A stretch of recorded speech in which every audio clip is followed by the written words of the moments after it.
আজ শীতলা মায়ের বাৎসরিক পুজো, তাই মন্দির প্রাঙ্গণটি সাজানো হয়েছে। আর ঠাকুরমশাই এদিকে মায়ের কুলো রেডি করছে, তার মধ্যে ঘট বসিয়ে মন্দির প্রাঙ্গণটি বেশ ভালোই সাজানো হয়েছে। আর এই যে দাদা বসে আছে, যারা পুজো দিতে আসছে তাদেরকে টোকেন দিচ্ছে।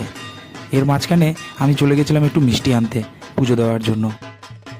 এরই মধ্যে এসে দেখি ঠাকুরমশাই ঘট বসিয়ে কুলোটিকে রেডি করে ফেলেছে এবং তিনজনই মায়ের কুলোটিকে নিয়ে পাড়ার প্রত্যেকটি বাড়িতে যাওয়ার জন্য প্রস্তুত।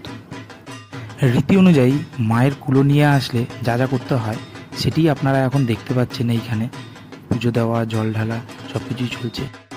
তো পাড়ার সুখ শান্তি কামনা শেষে ভাইরা চলে এসছে কুলো নিয়ে আবার ফেরত, এবং ঠাকুরমশাই তাদের কাছ থেকে নিয়ে নিচ্ছে। এরই মাঝখানে চলছে রাতে ভোগের আয়োজন। এই যে পাড়ার বৌদিরা সবাই মিলে আয়োজন করছে। পুজোর জন্য পাড়া থেকে মিষ্টি ফল সব কিছুই দিয়ে গেছে। আর এদিকে ঠাকুরমশাই মাকে খুব সুন্দরভাবে সাজিয়েছে এবং নিজে পুজোর জন্য বসেও পড়েছে। তো পুজো প্রায় শেষের পথে, অঞ্জলি চলছে।